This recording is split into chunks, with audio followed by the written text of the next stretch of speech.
Ophiuchus is the chief cornerstone. Perseus is the man who raises with the sun and is in the chamber of light. Myra is in the pit of the belly of the whale, and he is the man who has come from the belly of the whale. And so the concept is that this one man who is Ophiuchus has three parts of his soul in this solar walk that have all gone into the pit and risen from the belly of the whale. So he was required to 1. Move the ashes from the outer altar, 2. Immerse and baptize himself for the first time, put on the golden vestments, 3.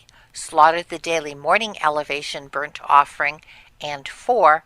Receive and throw the blood of the elevation burnt offering. And we're seeing how this is done actually with all 4 men. So he was required to 1. Remove the ashes from the outer altar. So we saw this within the book of Revelation, as it said, the revelation of Jesus Christ. This was the child of Virgo called Coma, the constellation Coma, and in the apparent travel of the sun, it would break forth and the child would be born of Virgo. And then the sun in its apparent travel would rise to the height of the heaven, which in 2455 BC, about the time the pyramid was built and finished, that was Scorpio at the height of the heavens. And here was in Scorpio is a star representing the wicked, and Scripture tells us the wicked shall be ashes under your feet. So Scorpio is underneath the feet of Ophiuchus. So Ophiuchus removed the ashes from the outer altar. 2. Immerse and baptize himself for the first time. Ophiuchus is a man on the cloud nebula, and we're picturing him walking the zodiac until he reaches the point of the Lamb. He dies with the Lamb, then disappears into the belly of the whale. Although this actually takes place in the apparent travel of the sun, we're supposed to see it as straight down. This is done in Psalms 118 when it says, "You stung me, sure, but I shall live." Ophiuchus is the man who's falling. He falls into the pit. We're supposed to picture 2. Immerse himself for the first time and don linen vestments. And so this is what we're seeing, is that he's immersing himself and he will raise up as Perseus, donning the vestments of Perseus. And as such, he is raising up as the soul of Ophiuchus, who has changed garments. 3. Slaughter the daily morning elevation burnt offering. Perseus is in the chamber of truth and light, and Aruga is in the chamber of truth and darkness, and both of them have to do with slaying an ox. In the Hebrew law, one man makes the incision, one man slays the ox, and one man receives and throws the blood. Perseus is called the breaker, and Scripture says the breaker goes up before us. We are to picture Perseus as rising from the belly of the whale with the sun breaking forth through the Pleiades. Perseus holds a sword, and as such is piercing Taurus the ox. Perseus is in the chamber of truth and light. And who is the faithful witness, first begotten of the dead. And then it says, forever and ever, amen. Even so, amen. Each time we're hearing this concept of another amen, we're seeing another man. And passing through Aries, which was called the Amen or the Amen. This is because it takes 3 men to slaughter the ox. One man slays the ox, and we are to picture this as Aruga. Aruga shares a star with Taurus the ox, Elnath, meaning slay. One man receives and throws the blood, and this is Orion. Orion has to his right hand the 7 stars of the Pleiades. Star Lords and Names said that Moses placed the date of Yom Kippur based on the Hellenical rising of the Pleiades. On Passover, the sun was dying with Passover, with the lamb, going into the belly of the whale for 3 days and 3 nights, and raising up on first fruits in the Pleiades and on the horns of the bull. This took place cosmically. The bridegroom walks through 7 candlesticks, and what we're hearing in the offerings is The fifth one is to prepare 5 lamps of the menorah. The sixth is offered the daily incense. The 7th is to prepare 2 lamps of the menorah, and so that makes 7 lamps. He's walking between 7 constellations. He's also, Orion is a fool, and a fool shows pictures of the bridegroom. So the fool that's supposed to show the pictures of the bridegroom is Orion, and that's the man that John, when he said, and he had in his right hand 7 stars, out of his mouth went a sharp two-edged sword, and his countenance was as the sun shineth in his strength. And when I saw him, I fell as dead. He laid his right hand upon me and said, I am the first and the last. And we see that Orion has those words that are supposed to be said, because it isn't really out of his mouth is the two-edged sword, but on the hilt of his belt is a lamb, and out of the lamb's mouth is Orion's sword. On the tip of that is the Orion Nebula, and the 32nd degree of the Masons, shown in Clausen's book, shows a picture of the Orion Nebula. It is a top picture of an ox and a lamb or ram. Orion, in addition to traveling with the path of the sun, is running another race. He's going in the southern hemisphere across the zodiac. And that's what's spoken of within the Bible when it says, can you unleash the bands of Orion? Can you bind the sweet influences of the Pleiades? Orion is fulfilling the idea of a high priest on the Day of Atonement who travels from the altar to the laver, to the incense altar, and finally into the presence of the Holy of Holies. And this is what we're seeing in Orion. In the book of Revelation, it says he walks between 7 candlesticks.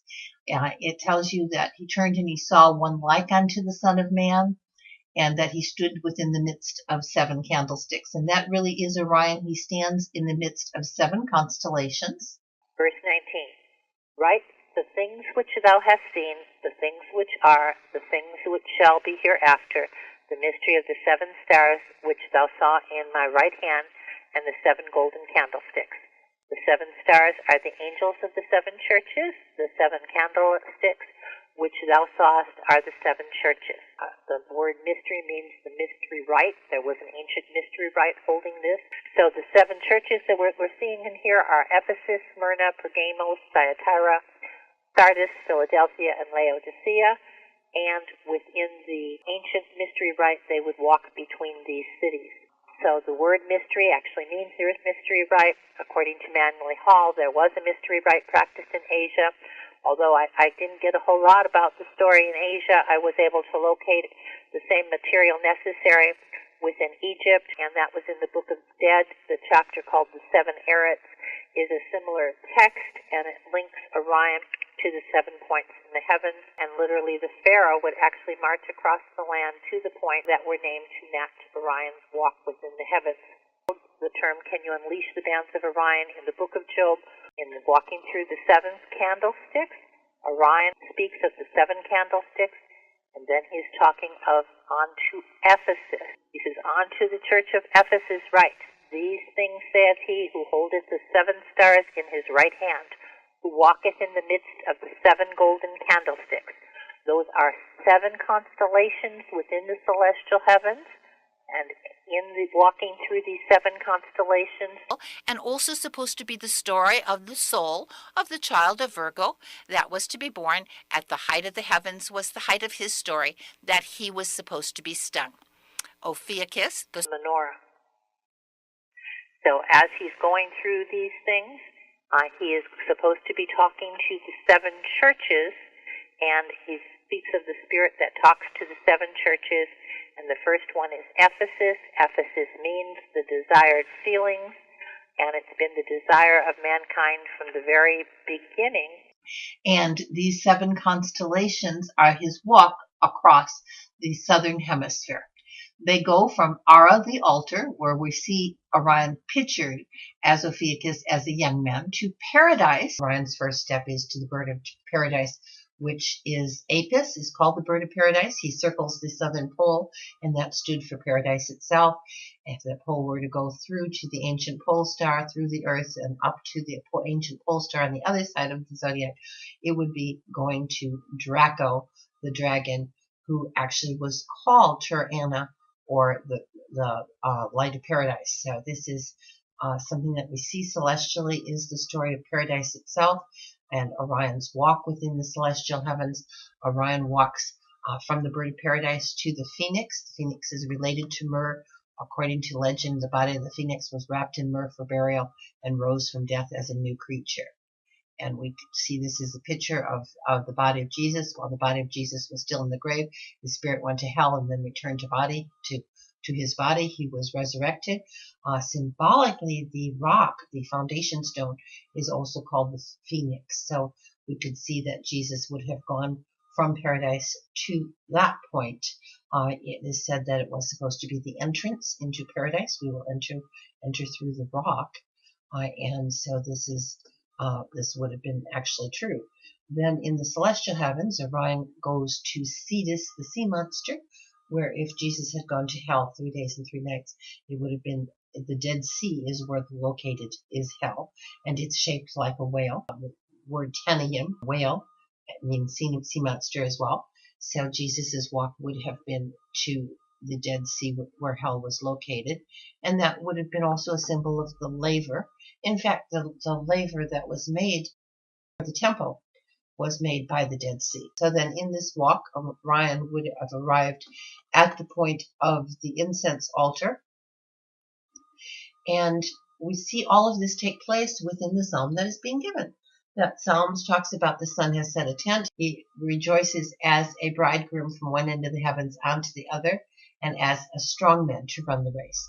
Orion means the strong man, and in the same way that the apparent travel of the sun goes from one end of the heavens to the other end, being to the pit that is located within the belly of Cetus, the walk of Orion does the same thing, also on the Day of Atonement, as being the heletical rising of the sun.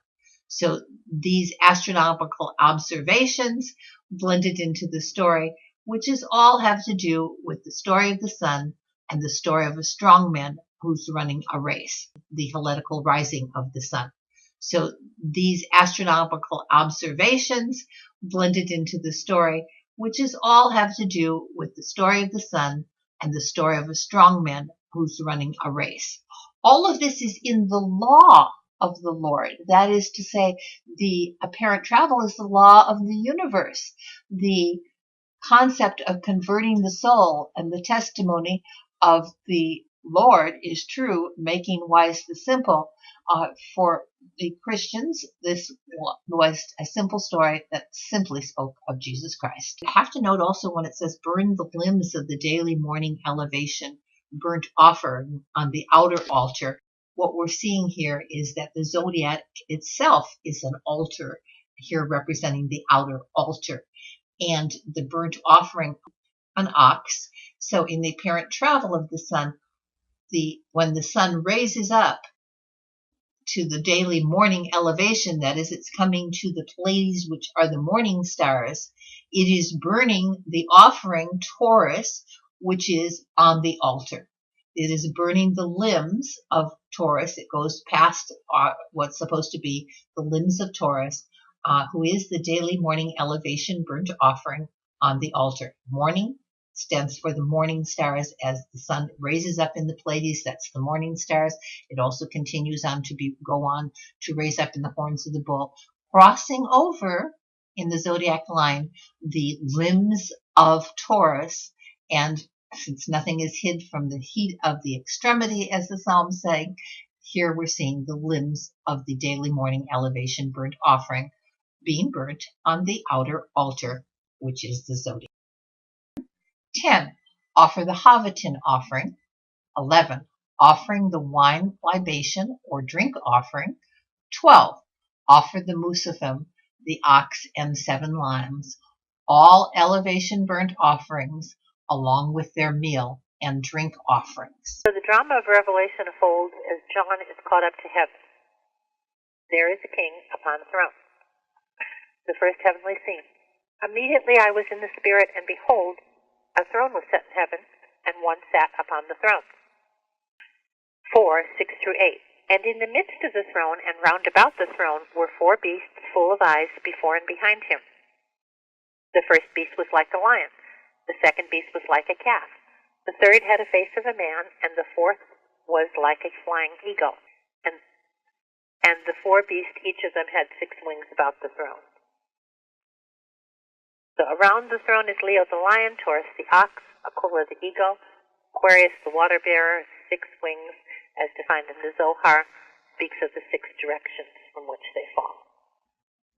Now we're going on to the offering of the meal offering. And in Revelation, we're seeing that in the right hand of him, upon the throne, within the a book written within, and on the backside 7 seals. Heaven itself, we understand, is rolled up as a scroll. We're going to read the scroll as we're beginning to open the book. It says, "And I saw a strong angel proclaiming with a loud voice, who is able to open the book and loose the seals thereof?" In the Book of the Dead, this story stands as well. The strong angel that you see is Orion, and he's telling you who is worthy, because what does he say? Out of the sword of the mouth on the hilt of his belt is the Alpha and Omega. He's telling you the Alpha and Omega is the Messiah, who is going to open the book and read thereon. It says, "I wept much, because no man was found worthy to read the book, neither look thereon." And there actually is weeping in heaven, as you would look to the Book of the Dead.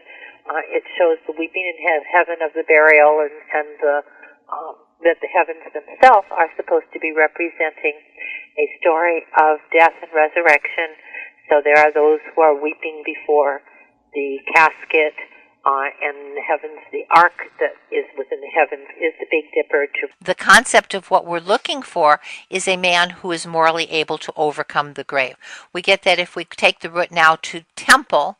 The word temple not only means house, but means morally able to overcome, coming from the root of tabernacle, which is the grave. So we're looking for a man that's going to be in the coffin, but he's different than other men, because he is the one who is morally able to overcome the grave. Represent the casket. It's supposed to move slowly around the northern pole to represent this death. And the Book of the Dead of Egyptians, of course, Moses was schooled in the ways of the Egyptians, and this story was how he had built the ark. Ark meant coffin, and the ark has to be opened within the heavens and able to contain the tribes of Israel.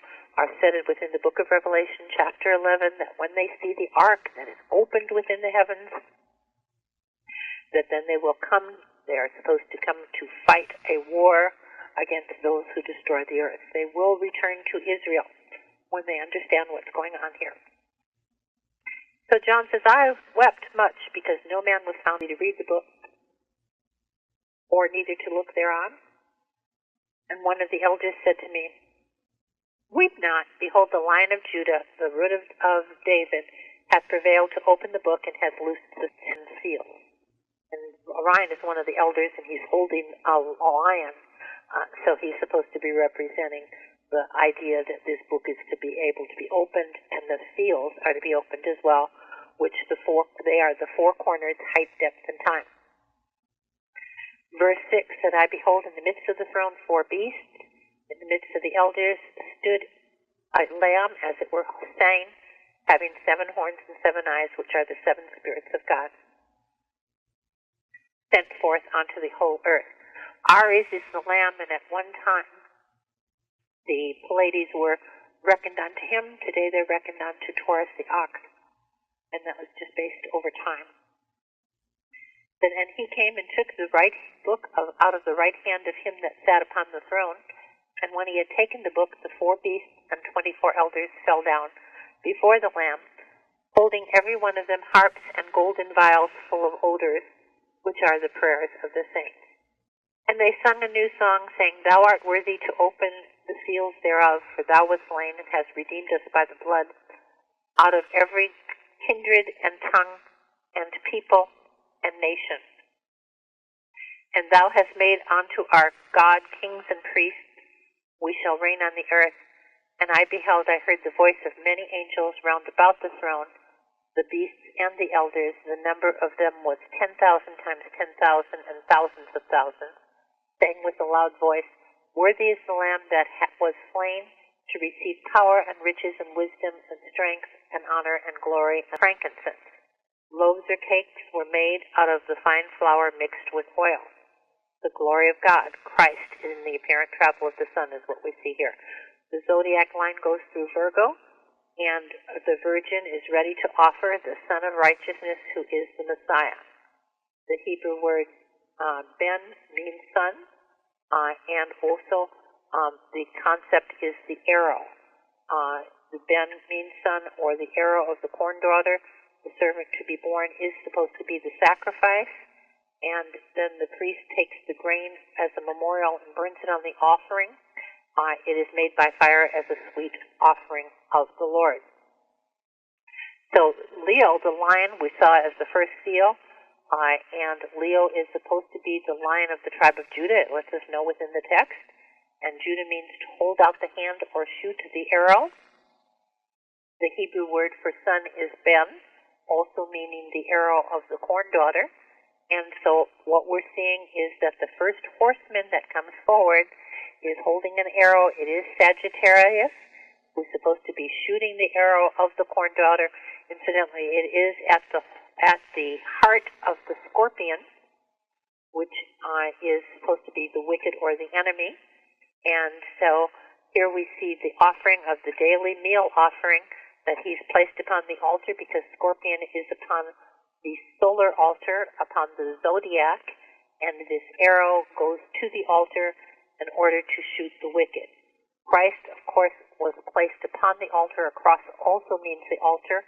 He was the son of the Virgin Mary, and he went upon the altar in order to come against the wicked and to destroy Satan.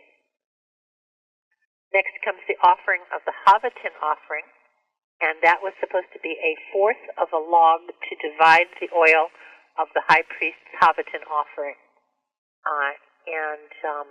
HaKorbanet 13:3 reads, A fourth of the log of oil is poured upon each of the cakes of the high priest brings. This means death and resurrection of the sun. As the sun travels in the solar, it lights up 4 men. These 4 men, as we need, begin with Ophiuchus. Then in the apparent travel, Perseus raises first, and then Aruga, and then Orion. So each are a fourth part of this one offering, which was the child of Virgo. So the anointing is shown within 4 parts, and that's what we're supposed to be seeing here. It's called the Mincha Havaton, which is offered by the Kohen Gadol, and half in the morning, half at night. Orion and Ophiuchus are the first half. It is first 2 halves. It is said that Orion was stung by the scorpion. We see him in the position of Ophiuchus, kind of like Superman and Clark Kent in 2 different poses. And then as Orion as a young man, in his regular pose, Orion as the old man. So Orion is in the morning. As the apparent travel of the sun rises, it rises in Orion. In Ophiuchus is a position of the night of the heavens. As the sun's apparent travel, a day is as a year, and on a yearly basis, the sun is said to die in Ophiuchus at the time the pyramid was built. And why this is so is because at that time, the days would become shorter, and in the spring, the days would become longer, so the sun is raised up to life. It dies as it becomes shorter, and there is less sun. It raises up as it becomes longer, and there is more sun.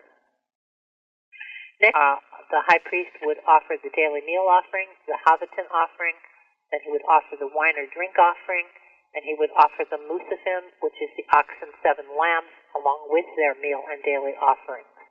And so we're supposed to be seeing that within the representation. We're going to go a little bit deeper into the concept of how this is done.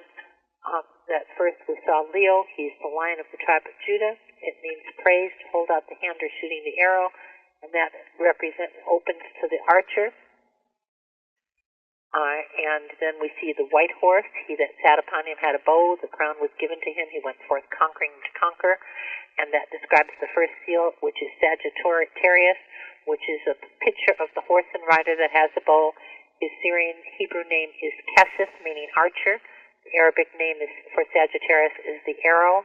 The Coptic name is Pymir, meaning come forth. The characters under his hind foot read Kanem, meaning he conquers. The ancient called Sagittarius the milk dipper because of his close location to the Milky Way. This may explain why John called him a white horse.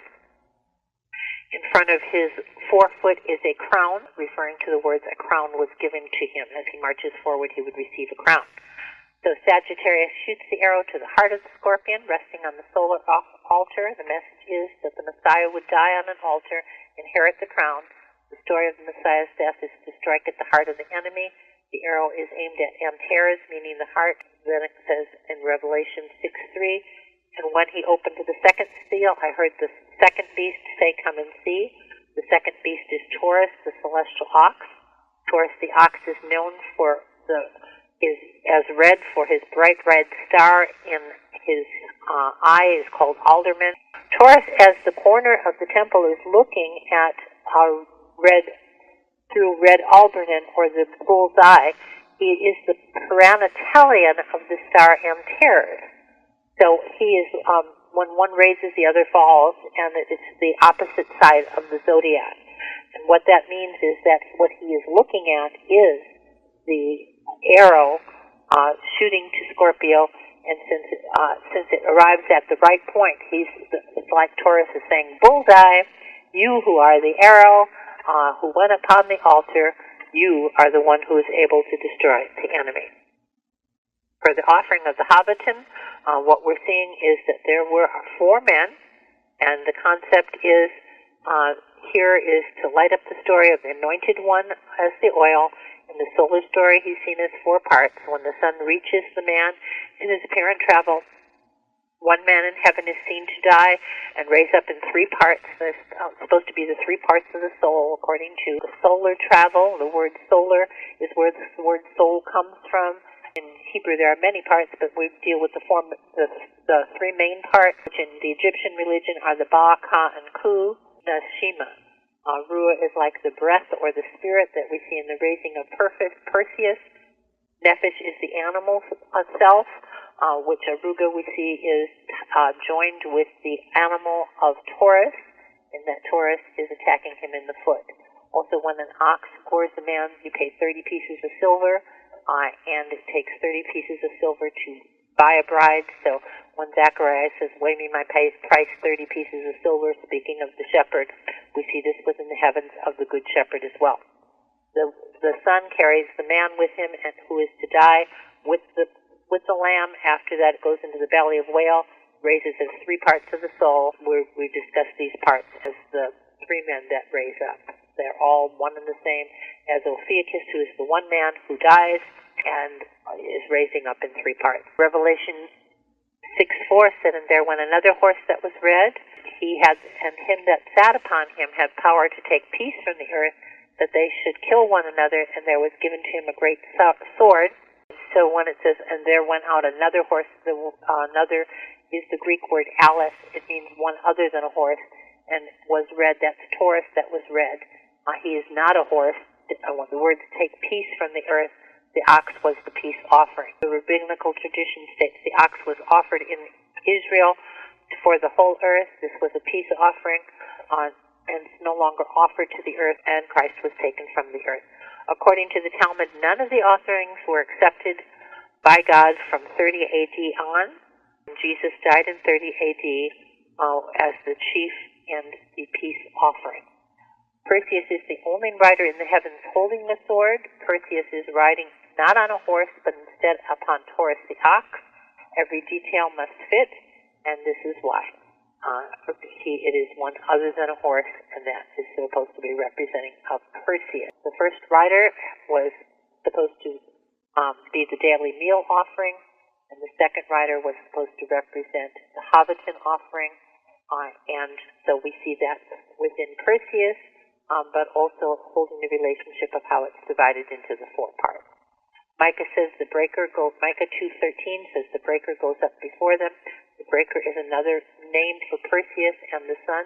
And in the apparent travel, Orpheus changes his garments, that is the garment of the soul, and becomes Perseus, who raises up in the golden garments of the sun.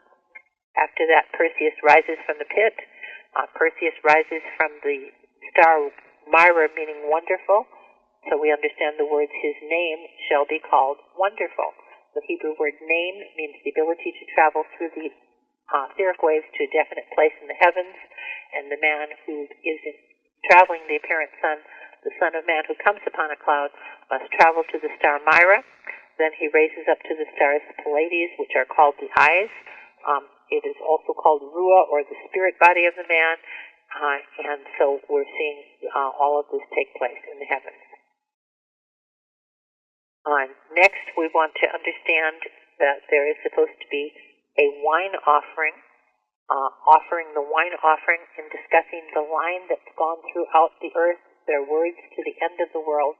The sun comes to Centaurus, also called the sin offering, and he is piercing the victim. In Revelation 6:5, it says, when he opened the third seal, I heard the beast say, come and see. The third beast is Aquarius, the waterman. The word beast is intended to mean man here. The man who has poured himself out provides further revelation. And then he said, and I beheld, lo, a black horse, and he that sat upon him had a pair of balances in his hand. The Centaurus, a creature with the body of a horse, which is connected to the upper body of a man. The ancients called him the dark horse. He is described as Libra. The scales has a pair of balances again next to the hand. Just like before we saw Orion, it says the 7 stars are in his hand. The word can also mean next to. It should have been translated next to his hand. The Strong's definition here can be to or by his hand. So by the hand of the Centaurus are the scales. The Centaurus can represent Christ because underneath the Centaurus' horse is a cross, and the centurion pierced Christ as the victim upon the cross, and therefore the scales here are weighed as being next to him as well. Number 12 is to offer the Lucifer, which is the ox and the 7 lambs, all elevation offerings, along with their meal and drink offerings. And we see that as the 4th seal. When he opened the 4th seal, I heard the voice of the 4th beast say, come and see. The 4th beast is Aquila, the flying eagle. His stars speak of a Messiah who would die upon the cross. Altair, meaning the wounding. Al-Okzal, meaning wounded in the heel. Terared, meaning wounded and torn. Al-Kar, meaning the piercing. Al-Shain, meaning the bright scarlet-colored. The Messiah would die upon a cross as the fulfillment of all of the offerings, is what's being said here. And I looked, and behold, a pale horse. This is Revelation 6:8. And his name that sat upon him was Death, and hell followed him. And power was given unto them over 1/4 of the earth to kill with the sword, and with hunger, and with death, and with the beasts of the earth. The star correlation to this passage is the winged horse called Pegasus, who is pale and partially hidden within the clouds. And his name of him that sat upon him was Death. The rider located near and above is Aquarius, the water power. Here the Messiah's death is recorded. His blood was the drink offering that was set. And hell followed after him, it said, and the power was given over to him to the 4th part of the earth to kill with sword, with hunger, with death, and with the beasts of the earth. The ancients thought that Aquarius represented death. The portion of the hell that followed him was Cetus, representing hell. Next, we have come to Revelation chapter 7, and in Revelation chapter 7, we need to see the order of events that are talked about in the Mishnah Yoma, where the high priest would 13. Immerse himself for the 2nd time and then don linen vestments. So what we're seeing now within thought itself. He's descended and come up with a new linen vestment. That actually happens in the apparent travel of the sky. We can see Ophiuchus dropping from the heavens down to the pit, raising up. But we also are supposed to understand that this is in the circular movement of the solar travel, that when the sun would die each time, it would die with the lamb, and the lamb in the ancient times was called Amen. So sometimes we can see this within the words that we're going to see. The word Amen will be showing up. In Revelation 7, what we read is, "And I saw another angel ascending from the east, to whom it was given to hurt the earth and the sea." So we are going to be looking to the portion of the sky where we would see Aruga, and we say that Aruga is the one who we are supposed to see after Ophiuchus has baptized himself for the second time. On linen vestments, we're picturing that the first time that the serpent holder immersed himself, he donned the linen vestments of Perseus. Next, we're seeing that Perseus, in a sense, is being baptized again and donning the linen vestments of Aruga. In the apparent travel of the sun would dip into Myra and first would go up into Perseus, then was to go up to the position of Aruga. And so we're picturing these two men being active in these requirements. So when it says to do the first confession on the high priest ox offering, that's the first man. That's Perseus, who's risen. The breaker rises first, and he's upon the ox, so he's doing the first confession. That's number 14. Within the book of Revelation, here is that when this offering was to be made for sin, so when the offering was made for sin, it was to be for the high priest and for his house, which meant his wife. And what God is speaking of are the tribes of Israel, and they are to be the bride. And this is what's heard in the book of Revelation. I heard the number of those who were sealed. 144,000 of all the tribes of the children of Israel were sealed. So the sin offering was for them. And this is the concept here that it says after it talks about each of the tribes, of the tribe of Judah 12,000, of Reuben 12,000, of Gad 12,000, the tribe of Asher 12,000, the tribe of Naphtali 12,000, of Manasseh 12,000, the tribe of Simeon 12,000, the tribe of Levi 12,000, tribe of Issachar 12,000, the tribe of Zebulun 12,000, the tribe of Joseph 12,000, and the tribe of Benjamin 12,000. And so this is important here. We have 144,000. That's the great multitude which no man could number, standing before the throne, before the Lamb, clothed in white robes and palm branches in their hands. We see that as Cassiopeia, but it's a symbol of those who received victory on the Day of Atonement. Israel would hold palm branches in their hand to be atonement. Israel would hold palm branches in their hand to be represented of this victory, crying out with a loud voice. We're seeing in the heavens, it says in Revelation verse 10, crying with a loud voice, "Salvation belongs to our God who sits on the throne." Well, we understand that the high priest was supposed to make 2 confessions, but this is supposed to be a nation of priests, so we do see a confession here from them. Salvation belongs to our God who sits upon the throne. Then also we're seeing the angels. It says all the angels stood around the throne, and the elders and the 4 living creatures, and fell on their faces before the throne and worshiped, saying, "Amen, blessing and glory and wisdom, thanksgiving and honor, power and might be to our God forever and ever, and amen." So here we are seeing 2 confessions here, but they are of the heavens themselves, of the angels standing around the throne, and also of the people, rather than seeing a high priest making the statement, but we'll examine his statement as well. And then it says, one of the elders, it says, "Who are these that are arrayed in white robes, and where did they come from?" And I said to him, "Sir, you know." So he said to me, "These are the ones that came out of great tribulation and washed their robes and made them white in the blood of the Lamb." In like figure, we are baptized in the apparent travel.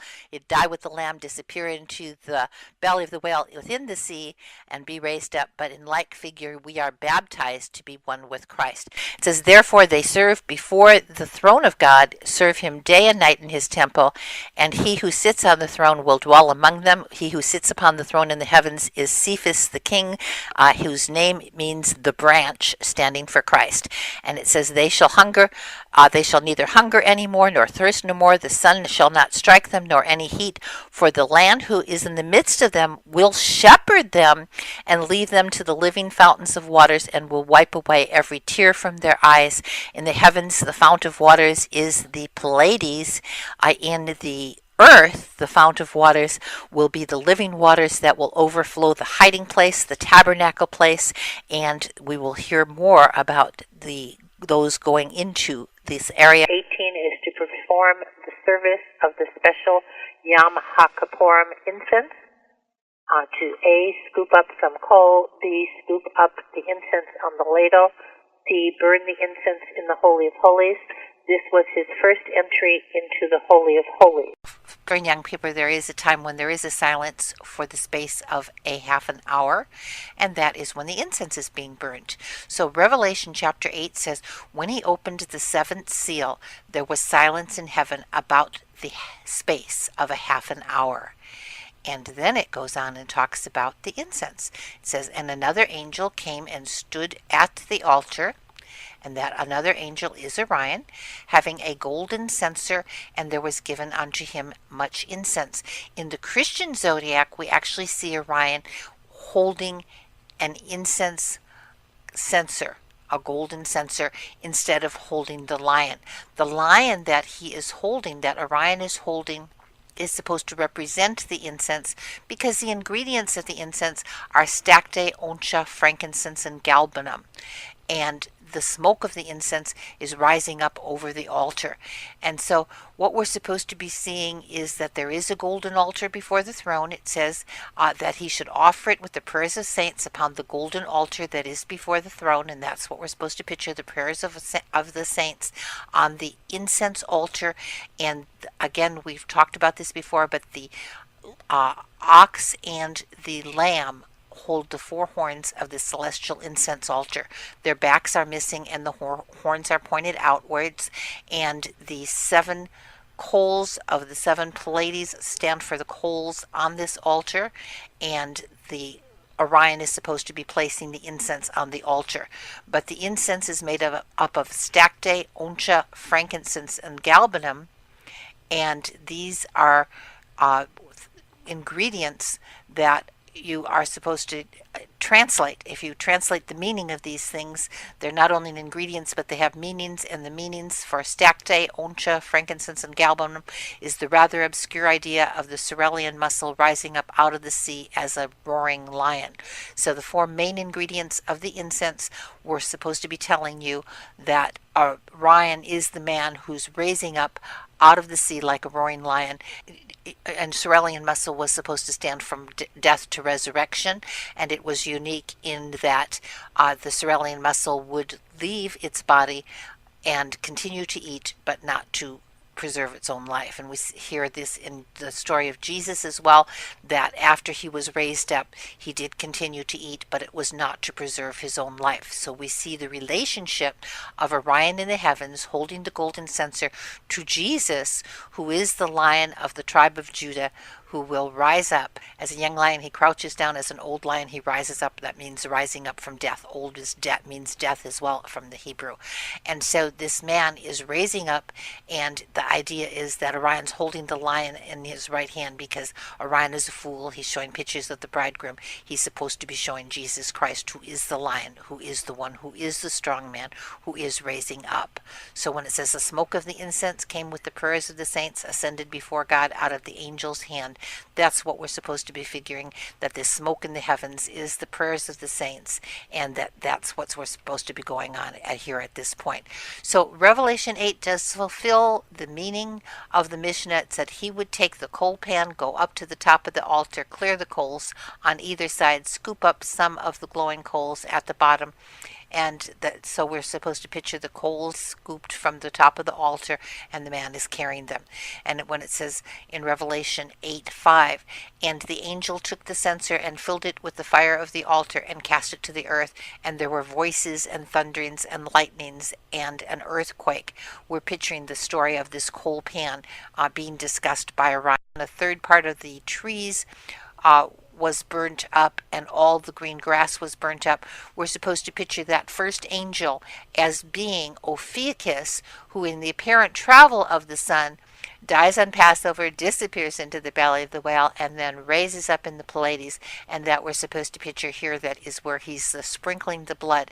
And it says, and they were cast upon the earth, and a third part of the trees were burnt up, and all the green grass was burnt up. This has to do with events that are getting ready to take place at the end time during a war, that these things are supposed to be seen upon the earth as well. To sprinkle his ox, the blood of his ox, in the Holy of Holies. This was his second entry into the Holy of Holies.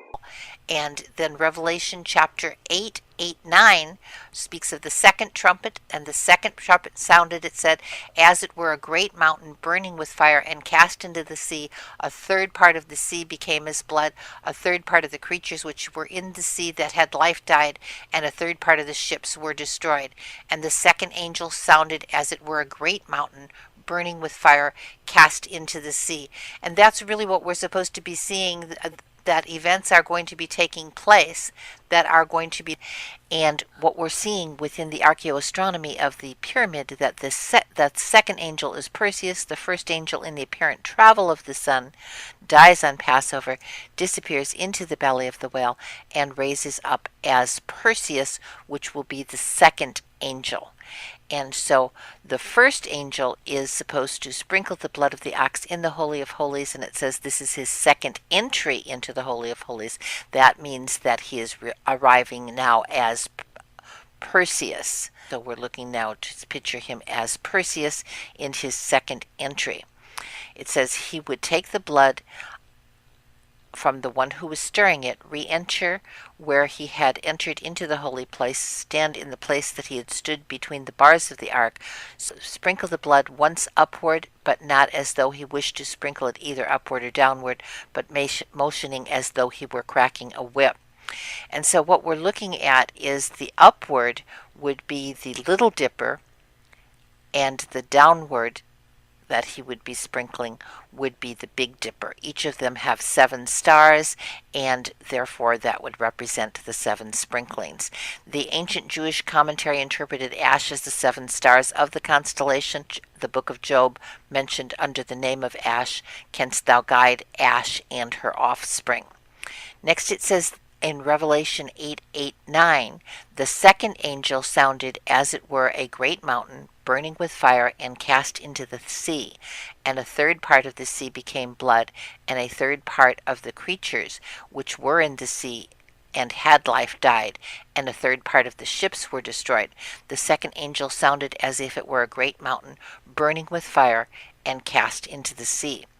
And so what we're looking at is the second angel is Perseus, and what we're picturing is he is a third part of the soul of Ophiuchus. So we're picturing a third part to die, that as he is the creature who goes into the sea, and he had life and he died, he is supposed to be the one who is taking the blood into the sea. A third part of the sea becomes blood. So what's happening is a third part of the man Ophiuchus is dying with the lamb, wherein the blood is, disappearing into the sea, the belly of the whale, which is in the sea, and we're supposed to picture a third part of the sea becoming blood. This is a third part of the solar man being Perseus, who is the second angel. And so the second angel is sounding as he's going through the Pleiades, and he is now bringing the blood that when he died with the lamb, there was the lamb's blood. He dipped into the water and raised up, and here is the blood of the sea, a third part of the sea. Next, in the order of events, the Mishnah Yoma, the high priest, would slaughter the he-goat for Hashem, sprinkle the he-goat's blood in the Holy of Holies. This was his third entry into the Holy of Holies. Sprinkle the blood of the ox on the curtain. Sprinkle the he-goat's blood on the curtain in the holy place. So here we're seeing the good shepherd, now Ariga, the shepherd, who is supposed to be the third angel, and Revelation 8:10 through 11 reads, "And the third angel sounded as if there fell a great star from heaven, burning as it were a lamp. And it fell on a third part of the rivers and a fountain of the waters. And the name of the star is wormwood. And the third part of the rivers became wormwood, and many men died in the waters because they were made bitter." We picture that Aruga has to have a star that's supposed to stand for bitterness.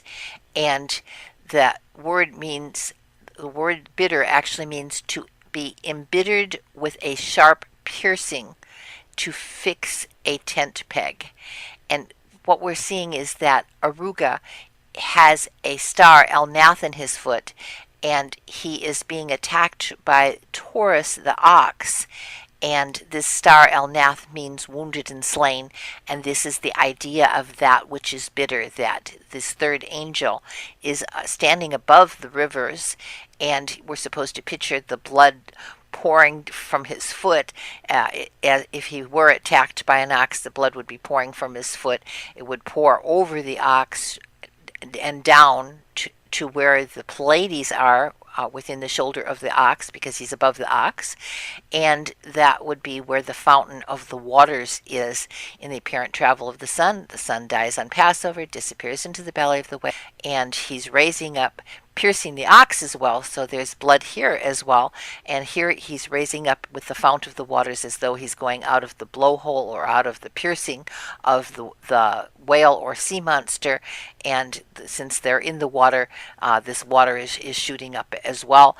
So we're seeing that this area that is called the Pleiades is considered to be the well and also the spring of water. So all of this takes place with the third trumpet. Next, in the order of events, the Mishnah Yoma, the high priest, would mix the blood of the ox and the he-goat, sprinkle the mixture on the inner altar, do the confession of the he-goat to Azazel, and present the he-goat to the designated person for the dispatch to Azazel. This is not a sacrifice. What we're supposed to be picturing then is that Aruga is mixing the blood of the ox and the he-goat. And how he is doing that is he has the star Elnath within his foot, which is considered to be a mixed star. It's the only mixed star within the heavens, and that star is within Taurus, and it's considered to be within Aruga. So what we're picturing is that the star itself is a mixed star representing the mixed blood of the ox, and not of the he-goat, but of the he-goat shepherd. The he-goat shepherd is holding the he-goat, so you can picture the... Next, we're going to be understanding the readings that take place on Yom Kippur. And the readings have to do with what are supposed to be read. Next is 29, is read the Torah. And celestially, what we see is Cephas the king stands between the poles, that the Big Dipper, if you were to extend a line to the Big Dipper, has two stars that are considered to be the pointing fingers, and they point to the pole star of the Little Dipper, and above that is the king. So there, in the heavens, there are two poles, and one pole holds Cephas the king, and the other pole holds Draco the dragon. And we picture this actually from the celestial arc, which is the Big Dipper, that there are two stars that are said to be the pointer fingers that point to the pole star, which is in the Little Dipper. And on the other side, there are two stars that would point to the ancient pole star, which is Thuban, which is in Draco. And the Torah scroll is made to be the picture of the celestial universe. It consists of two poles, and a crown. It consists of two poles, and on the right hand pole there is a crown above the pole. Celestially, there are two poles, and above the one side on the right hand side is a crown, and it is the king. So we picture the king is the one who is supposed to be the one who is reading the Torah, and this is how it takes place within the celestial heavens. The relationship, however, to this king and to this Torah scroll holds a relationship to Aruga, that if you are to draw a line across the mercy seat, straight across, that would point to Aruga. And in the heavens, we're actually seeing then two men, and how this takes place on the earth is that the high priest also has a deputy high priest, and he apparently would be playing the part of Aruga, where the high priest would be playing the part of the king. So we're picturing the king in the heavens, in the celestial heavens, whose name is the branch, being the one who is reading the Torah. And here, as the reading of the Torah, what it tells us is in the Mishnah, what it tells us in the Mishnah regarding the reading of the Torah, it says, if he read in the garments of the linen, he would then wash his hands and feet, undress, and go down to immerse. He came up and dried himself. When he brought his gold vestments, he dressed and then washed his feet. And it said the high priest then came to read the Torah portion of the day. He would read either wearing linen garments or his own white robe. The synagogue attendant, who would take the Torah scroll and hand it to the head of the synagogue, and the head of the synagogue would hand it to the assistant high priest, and the assistant would hand it over to the high priest. The high priest would stand and receive it and read Leviticus 16, and on the 10th, Leviticus 25:26 through 36. Then he would roll up the scroll and hold it close to the bosom and say, more than that which I have read before you is written here. He would then recite by heart on the 10th day, which is Numbers 25:7 through 11.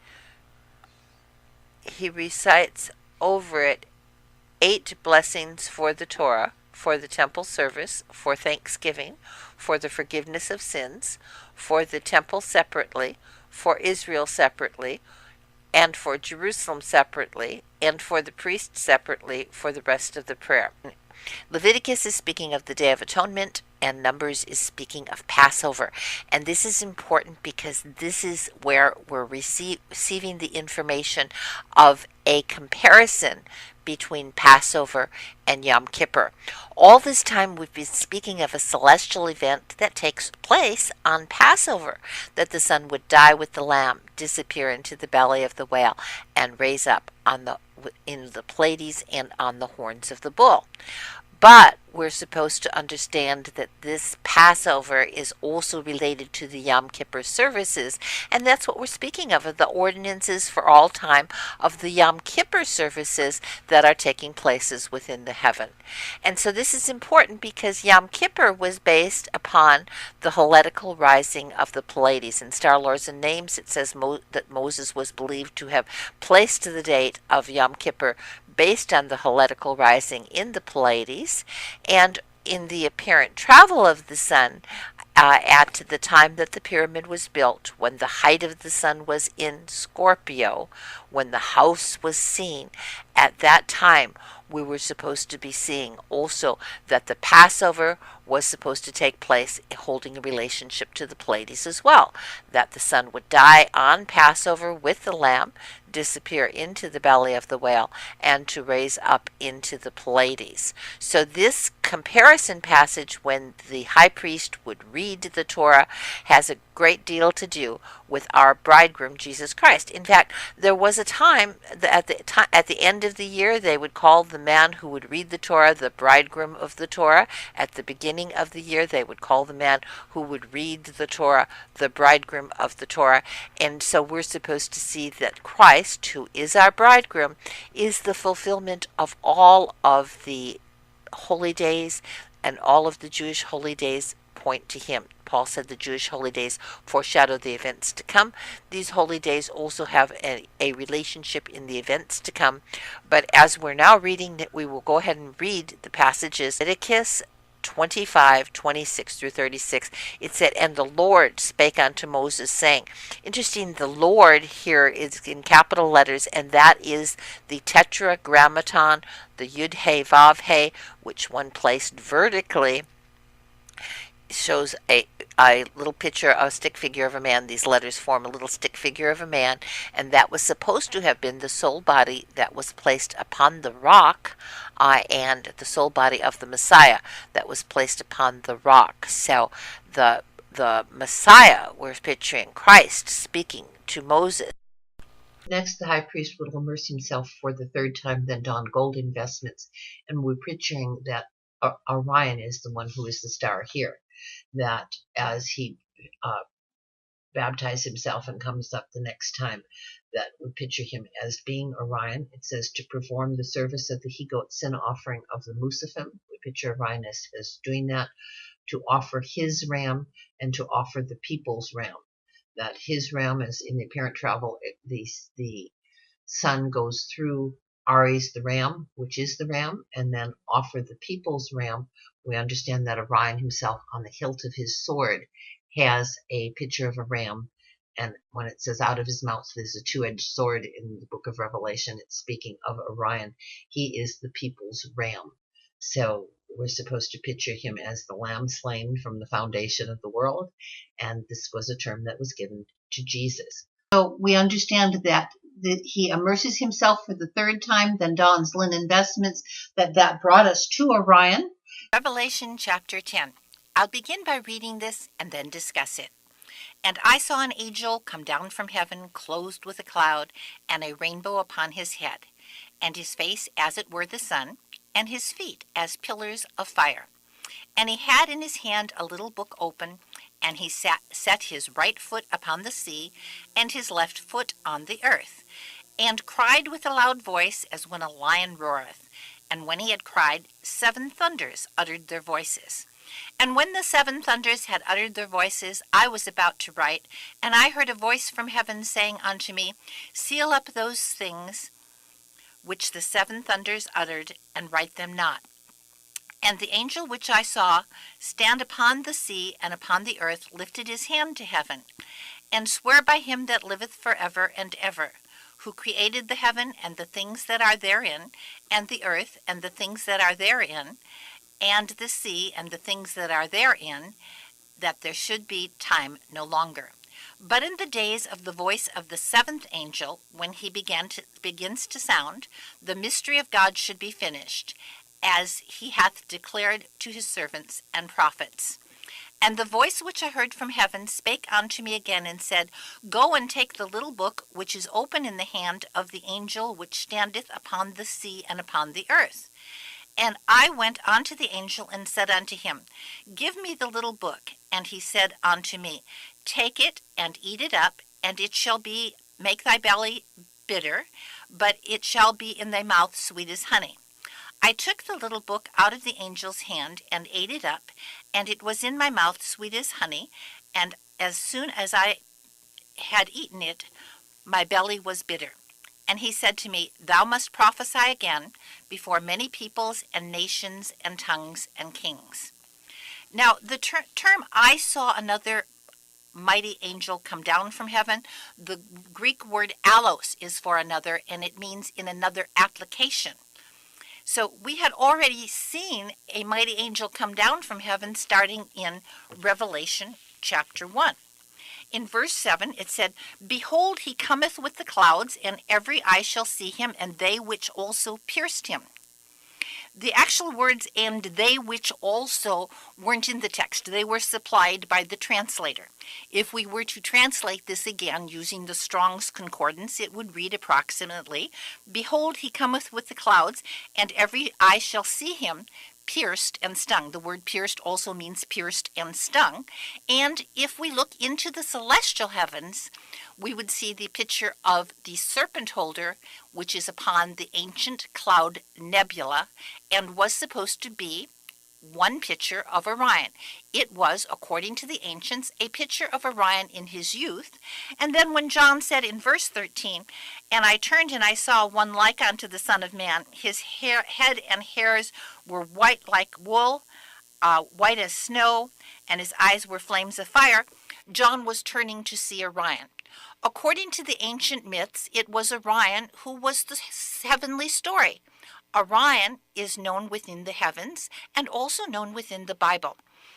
when it says, cannot you unleash the bands of Orion or bind the sweet influence of the Pleiades? God is making a heavenly statement. The word Lord of Hosts, according to the Pentateuch, as it discusses the very first time that it's used in Genesis, tells you the term Lord of Hosts meant stars as well as angels. So God speaks about stars. In fact, in Revelation, we see to his right hand are 7 stars, and the 7 stars are angels. So the stars themselves are angels, and what we're seeing is a star man who is supposed to come down from the height of heaven, which about the time that the Great Pyramid was built, the height of heaven was in Scorpio, and that's where we're seeing the serpent holder being stung. Orion was also called Horus by the Egyptians, and Horus, the story of Horus, was seen in the heavens in the apparent travel. As the sun would break through the virgin of Virgo. Virgo is where the word virgin comes from.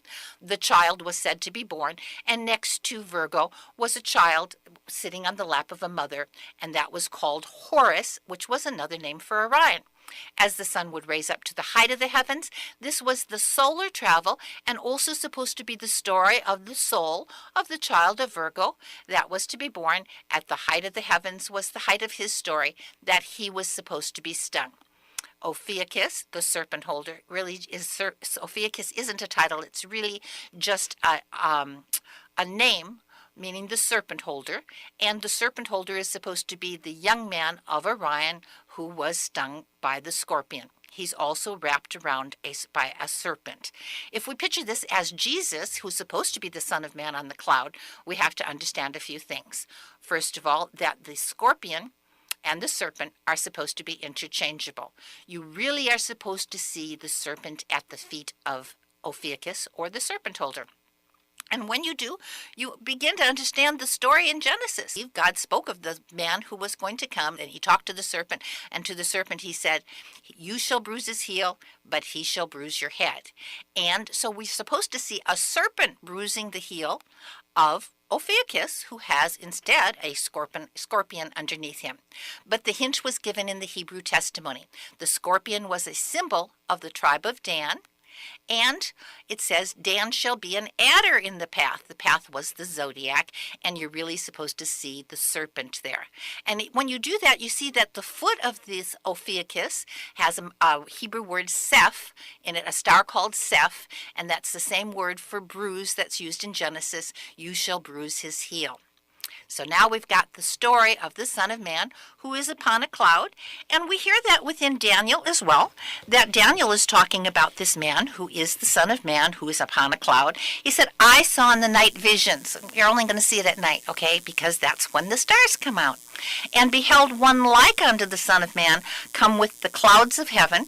He's in the cloud nebula, and he came before the Ancient of Days. He said, the Ancient of Days did sit, whose garment was white as snow, and hairs of his head were white as wool. We heard this within the book of Revelation as well. When John said he turned and he saw one like unto the Son of Man, his head and his hairs were white as wool, white as snow, his eyes were as flames of fire. All this describes Orion. He's a starman. His eyes are flames of fire. He's white, and so forth. And so when we understand that Orion's Hebrew name is Cecil, and it means the fool, and the Jews talk about a fool who shows pictures of the bridegroom in their wedding feast. They have a fool that shows pictures of the bridegroom even from childhood, and from childhood is the story of this solar man that we see within the heavens. Now, the story of this solar man is also going to relate to Egypt, where God says in Isaiah 19, behold, the burden of Egypt, the burden of Egypt, behold, the Lord rideth upon a cloud. And he talks about this as being something that's very important. Going on in verse 19, he said, in that day there'll be a sign to the Lord in the midst of the land of Egypt, and a pillar at the border thereof. And it shall be for a sign and for a witness unto the Lord of hosts in the land of Egypt. For they shall cry unto the Lord because of the oppressors, and he shall send them a Savior, and a great one, and he shall deliver them. The Great Pyramid is a sign which sits on the center and the border of Egypt. They've measured it and they found that that's the truth. And it's also called a pillar, like unto an obelisk. Both of them have the same meaning. What we have to understand, though, is there's many people who would like to tell us that the pyramid comes from this, the pyramid comes from that, alien space people. But there is only one declaration of the historical reference of who built the pyramids, and it was built by the Hebrews. In Heliopolis, they held a library, and when the Greeks came to take over Egypt, we remember Alexander the Great split up his empire into 4 parts. And that was supposed to be Thrace, Macedonia, Syria, and Egypt. I like to think of the 4th part really as the Ptolemaic Empire, because there were 4 generals that took over. And he didn't just take over Egypt, he took over Israel as well. So this is important because we're supposed to see the little horn come out of these 4 horns, which is the Antichrist. That's one of the things that we'll probably not go into a whole lot today. But I don't believe that he comes out of Syria.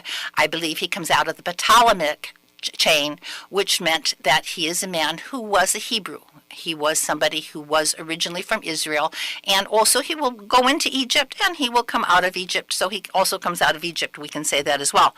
But we want to understand that the Son of Man is the story of the Messiah, and if we interchange the serpent with the scorpion, that does describe Jesus, because the nail that Jesus was nailed to the cross was made of nephesh. It says is the Hebrew word nephesh.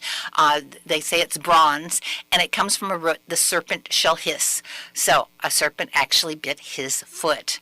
Also, Jesus was whipped by a Roman scorpion. So if we put the scorpion around Ophiuchus, we understand that the man who is the Son of Man on the cloud is one who has to have a nail in his foot and is to be whipped by a scorpion, and all that fits Jesus perfectly. Jesus, his true name is Yehoshua. He is the Lord, and Yehoshua means a Savior. So when God says he shall send them a Savior, and a great one, we're speaking of Jesus, and so was John the Revelator as he was speaking of Jesus. So all of these things have to do with the heavens and things that we're supposed to see, and we're seeing the same kind of words being used. We're saying, behold, he comes in the clouds. We see that in Isaiah. And we also hear that Daniel speaks of the Ancient of Days that did sit with a garment of white as snow and hair on his head as wool, and all that represents Orion in his regular pose. And we're seeing that Daniel saw it in a night vision, so we see it within the heavens. And all of these things fit where everybody is saying exactly the same thing. So next we want to go on, and it says there's some other indications that we're talking about in Revelation 10. It says, he cried with a loud voice as when a lion roareth, and when he cried, 7 thunders uttered their voice. We can see that as Orion, because Orion is holding a lion within his right hand. The correct position, by the way, of Orion is with his back towards us, so his right hand is that which is holding the lion, and he's reaching up to the 7 stars. So in Revelation, when it says he had 7 stars in his hand, it should be to his right hand, and he is holding this lion that's supposed to be roaring and speaking. It's a dead lion, it's a carcass of a lion, but it's the Lion of the tribe of Judah, and he's lifting it up, and the concept is that this lion that was dead is now being raised up, and being raised up to the essence of this Pleiades, which are the 7 stars, and the Pleiades are supposed to have sweet influences. Can you unleash the band of Orion or bind the sweet influences of the Pleiades? Orion's walk goes from the altar in the celestial heavens. Ara is called the altar, and it really looks like an altar, and then he goes to other steps, and finally he winds up at the incense altar, which the incense altar in the celestial heavens was supposed to be the 4 horns were to be represented by Aries the lamb and Taurus the bull, and their backsides are missing. They're bound together as an altar. And this is supposed to be the celestial altar. In fact, Aries was called Bara Ziger, meaning the righteous altar. And the 7 stars in the middle of them were supposed to be the 7 sprinklings that were supposed to be represented on Yom Kippur. It was stated in Star Laws and Names that Moses placed the date of the Hellenical rising of the sun into the Pleiades as being the time that Yom Kippur was supposed to take place, and that's a time that the high priest of Israel is supposed to sprinkle the blood. We remember that in Hebrews 9, Paul was talking about that we have a high priest in heaven. And so Orion is a symbol of the high priest in the heavens. He's a symbol of the Son of Man. He's therefore a sign. The stars were signs, and this is a sign of the Son of Man. So what are these seven thunders? What are their voices? He says, I heard, when seven thunders uttered their voices, I was about to write, I heard a voice from heaven. It said, seal up the heavens, which the seven thunders uttered, and write them not. So what we want to understand is, what are these things that the seven thunders said? And is there a place in the Bible that can give us that? And there is. We read this in Psalms 20, 9, given by King David. King David talks about a voice that thunders, and then you hear that voice 7 times. So the voice thunders 7 times and says different things, and while Revelation paraphrases it, and therefore it's giving a connection to it. This is how they would do with prophets. For example, in the book of Isaiah, when Isaiah says, it opens up his testimony, he's speaking of a testimony that you're supposed to hear, O heavens and earth, and therefore he is speaking of a testimony that was given by Moses as Moses closed. He talked about the testimony of the heaven and the earth, and so this is how they would do it within the Bible. They would do this, and this is known by all of their things, their top translators of the Hebrews, people like Rashi and Ibn Ezra and so forth. They would be quoting these things and saying, this is what he's doing, this is what Isaiah is doing. And so this is what's done throughout the Bible. In the New Testament, we find that often that they will quote Isaiah, thus saith Isaiah. Other times they'll just give you quotes from Isaiah, and you're supposed to catch on, or quotes from other prophets, and you're just supposed to catch on where they were. So here in John the Revelator is giving you words that we're supposed to catch on where they are. And so let's go to Psalms and see if they fit. It says, Psalms 29 says, give unto the Lord, O ye mighty, give unto the Lord glory and strength. Give unto the Lord the glory due his name. Worship the Lord in the beauty of his holiness. And then he begins with the voice. He said, the voice of the Lord is upon the waters, and the God of glory thunders, and the Lord is upon many waters. Then he goes on and says, the voice of the Lord is powerful. And then he says, the voice of the Lord is full of majesty. That's the third one. And then he starts to give descriptive phrases that we got to wonder about. He's saying, the voice of the Lord breaketh the cedars. The Lord breaketh the cedars of Lebanon. He maketh them also to skip like a calf, Lebanon, Syrian, like a young unicorn. And so we're like, what is this supposed to be talking about? Well, as it turns out, the Jewish declaration for this is that the cedars of Lebanon were a statement of the temple of God. And the word Lord, whenever we see it in capital letters, is Yud-He, Vav-He. And when you add a shin to it, it's Yahweh, what we would call Yahweh. And when you add a shin to it, it becomes Yahshua, which would be the name of the Messiah. In Genesis, when God said, let there be light, according to the Hebrew oral tradition, it was at that time that God signed his name upon a rock, and that was the Big Bang, the explosion that created the heavens and the earth, and everything stemmed from there.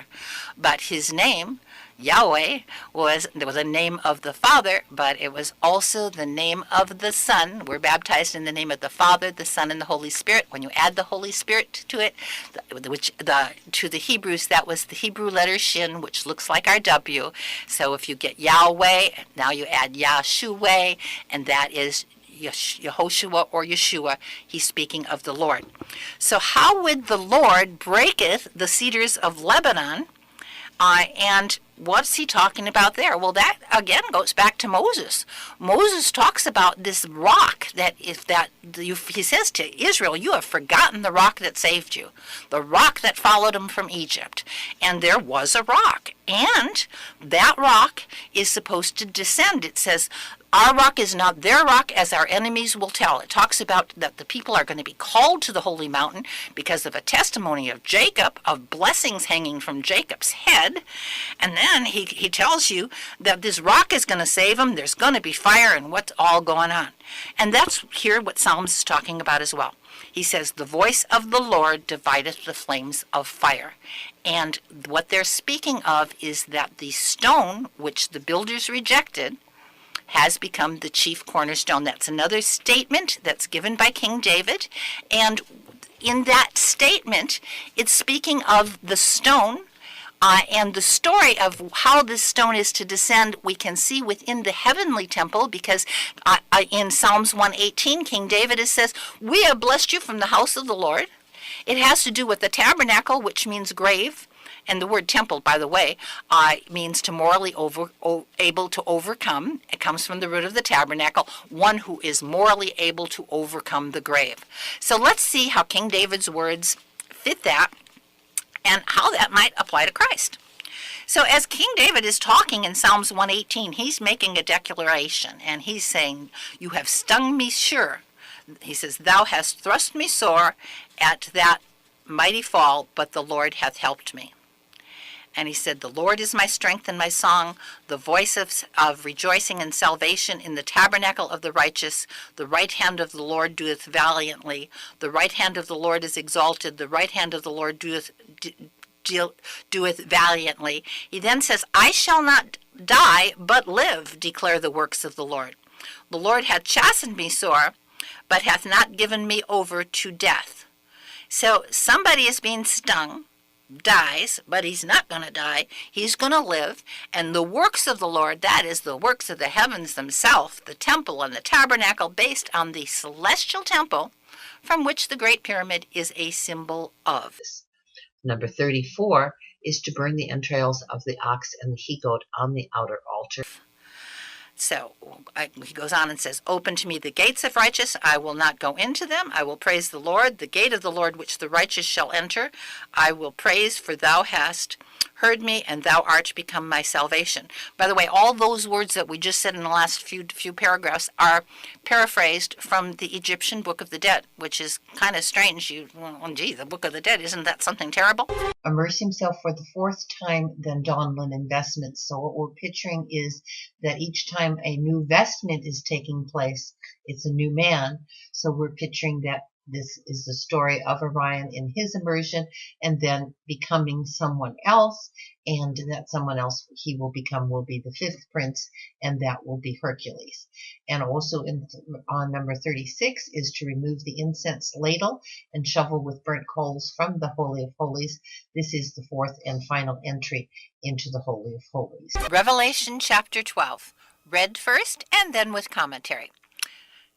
And there appeared a great wonder in heaven, a woman clothed with sun and moon under her feet, and upon her head a crown of 12 stars. And she, being with child, cried, travailing in birth, and pain to be delivered. And there appeared another wonder in heaven, behold, a great red dragon, having 7 heads and 10 horns, and 7 crowns upon his heads. And his tail drew a third part of the stars in heaven, and did cast them to the earth. And the dragon stood before the woman which was ready to be delivered, for to devour her child as soon as it was born. And she brought forth a man-child who was to rule the nations with a rod of iron, and her child was caught up unto God and to his throne. Number 36 is to remove the incense ladle and shovel with burnt coals from the Holy of Holies. This is the fourth and final entry into the Holy of Holies. We are reminded that as Orion is raised up to be the king, he is next seeing himself in the role of the mighty Hercules that will be crushing the head of the dragon. As he raises up to be the king, we see the king within the celestial heavens standing above the little dipper, which we now see as the incense ladle that he's going up to remove. And then we're going to next see the idea of the purpose of the king and see how it is that Hercules is the one who is crushing the head of the dragon to fulfill the purpose and true will of the king. And in this sense, we're all seeing the Holy of Holies having its fulfillment. Thus saith the angel of the Lord, protested unto Joshua. This was Joshua the high priest, who was supposed to be a sign for Christ who was to come. And what he says, thus saith the Lord of hosts, It says, Hear now, O Joshua the high priest, thou and thy fellows that sit before thee, they are to be men wondered at, for behold, I will bring forth my servant the branch. Celestially, there are two branches of this heavenly testimony. In fact, in Genesis, in the beginning, God created. The word created means to split wood. And celestially, there are two branches of the heavenly theater. One is today's pole star, and the other was the ancient pole star. The ancient pole star was Thuban, that was within Draco, and around Thuban, this pole was supposed to be pointing. And these two poles, according to the Babylonian creation myth, were at one time split. That this goes back to creation, they say, and that's the same thing we read in Genesis, that God had created that, which meant to split wood. So we see the two poles as having been split, and one pole was supposed to be the representation of Draco the dragon, and the other pole would be Polaris, and as time would take place, Polaris would become the pole star, and there was a king who would sit above that, and that was Cephas, the celestial king. Cephas means the branch, and so when Zechariah 3:8 says, Hear now, O Joshua the high priest, thou and thy fellows that are before thee, for they are men wondered at, for behold, I will bring forth my servant the branch, it's really speaking of this name that Joshua had, that Joshua had the same name as Yeshua. It was really Yeshua in Hebrew, or Yehoshua, and that is the name of Jesus Christ. He goes on and he talks about a stone. He says, For behold, the stone which I have laid before Joshua, upon one stone shall be 7 eyes, and behold, I will engrave the graving of, saith the Lord, and that's the Yud-Heh-Vav-Heh of hosts, and I will remove the iniquity of the land in one day.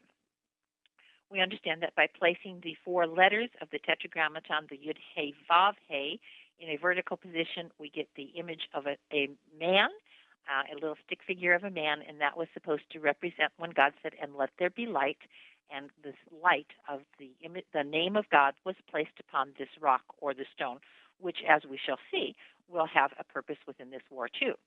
And so when Zechariah said, and then take silver and gold and make crowns and set them upon the head of Joshua the high priest, and he spoke and said, Thus speaketh the Lord of hosts, saying, Behold the man whose name is the branch, then Yeshua or Yehoshua must be the name for the Messiah, who will also be the branch, like unto the king, Cephas, who's called the branch.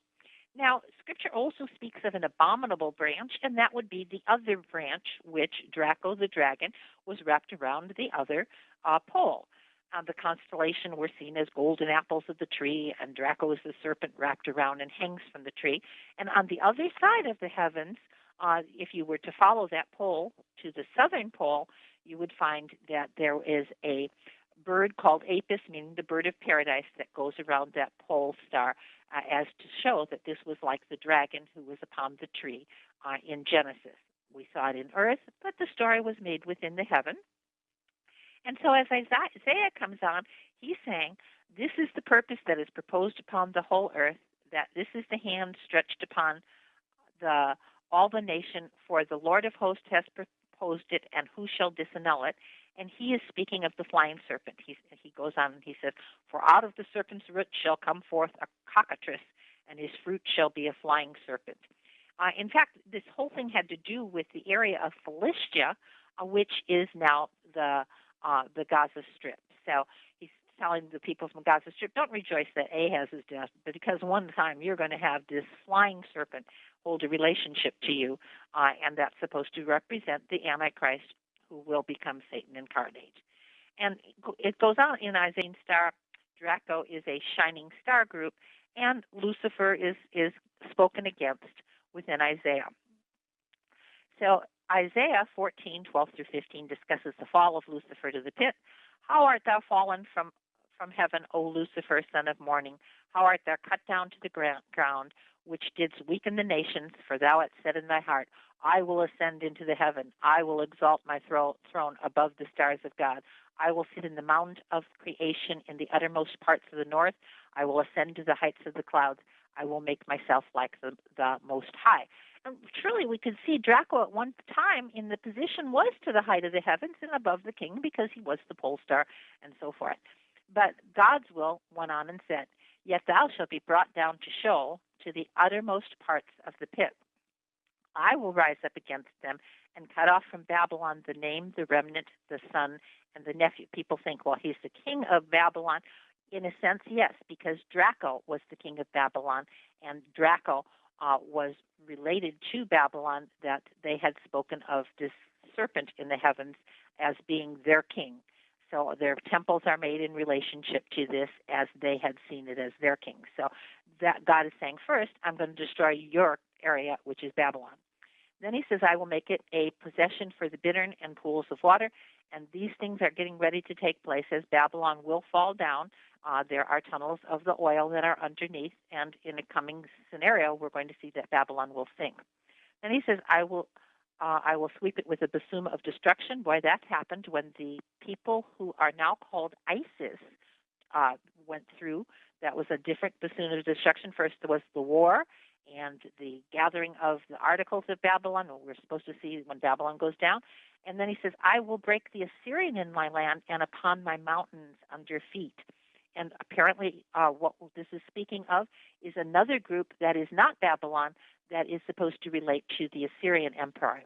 This may be ISIS, because God, within the coming prophecies, speaks individually of Syria, although Syria was part of Assyria. God is looking, and Assyria once conquered Babylon and once conquered Syria. We have to look for an individual entity, and that may be the people from ISIS. In the war scroll, it talks about the parties of this war will include the Kittim of Asher, and then we would have to think that the Kittim of Asher are going to be the ones that are also spoken of, that they will be hoping of the children of Lot. So what we're seeing is that Asher will be brought into this war.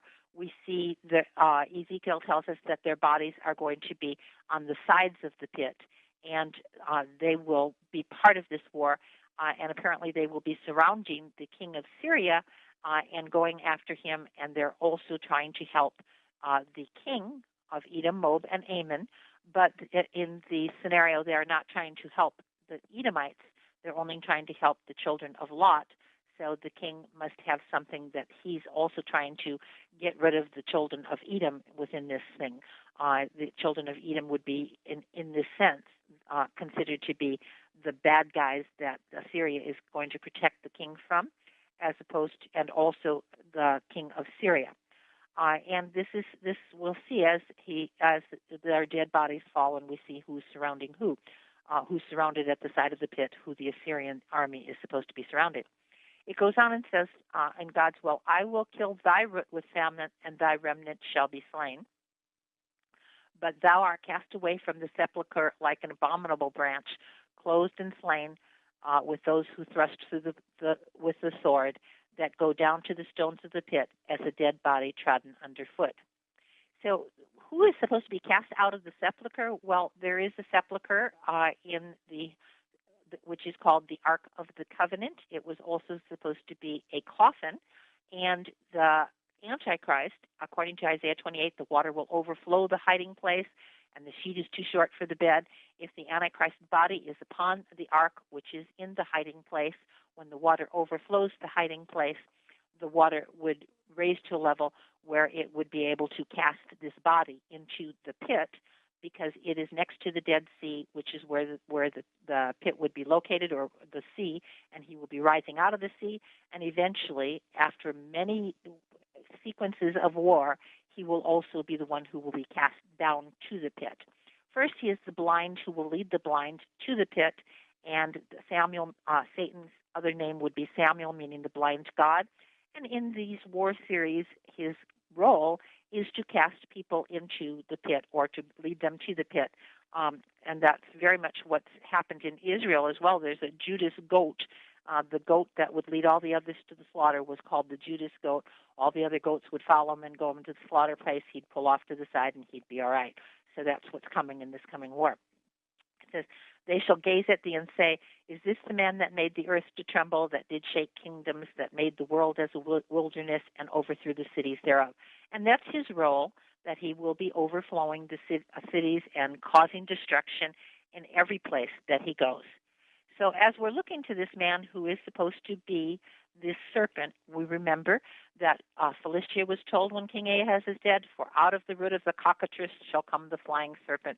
And celestially, Draco was supposed to originally have had wings, and in creation, according to the Babylonian myth, he had the wings cut off, and what were the wings now became a little bear. And that will figure within our story of the book of Revelation as we go forward. And then it says, in Isaiah 35, it says, for in the wilderness waters will break out, streams in the desert, springs of water, in the habitation of dragons where each lay. And that is that the Antichrist is the dragon, and so is the great serpent, the dragon, which is Satan. So it will be Satan incarnate taking over the body of the Antichrist. We find when the king of Tyre comes forth, that what it's talking about, he is the anointed cherub that was good but wasn't, and that he was perfect in all his ways. That is Lucifer, and since Lucifer means shining star, and Draco is a shining star group, we see the relationship here. So as we're talking about these things, we're talking about events that are getting ready to come, and we're also recognizing that these have to do with parables. Parables were the secret sayings of the ancients, and when Jesus said, I will open my mouth in parables, Jesus spoke to his disciples, saying to them, who hath ears to hear, let him hear.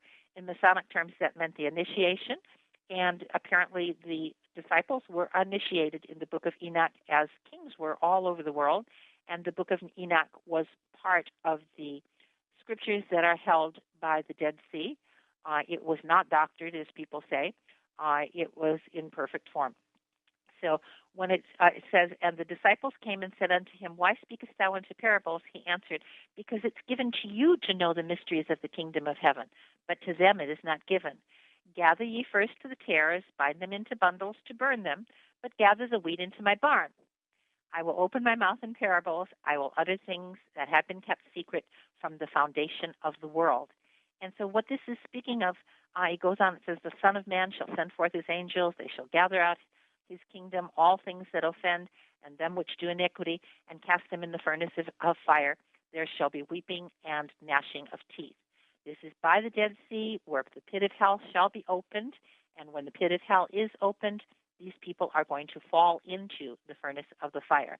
And when it's talking about the gathering of the wheat into my barn, this will be the people who are the tribes of Israel that will be gathered into the temple of God, underneath the temple, and is where paradise is located.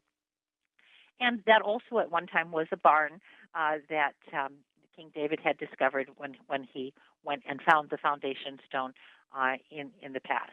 The book of Enoch identifies the place of burning as being in the valley of the Dead Sea. It is here that hell shall open its jaws and devour the sinners in the presence of the elect. In book of Enoch, chapter 61, it says, I saw there the host of the angels of punishment going, and they held scourges and chains of iron and bronze. And I asked the angel of peace who went with me, saying, to whom are these who hold the scourges going? And he said to me, to their elect and beloved ones, that they may be cast into the chasm of the abyss of the valley. And the valley that shall be filled with their elect and beloved. The days of their life shall be at an end, and the days of their leading astray shall not thenceforward be reckoned. In those days Sheol shall open its jaws, they shall be swallowed up therein.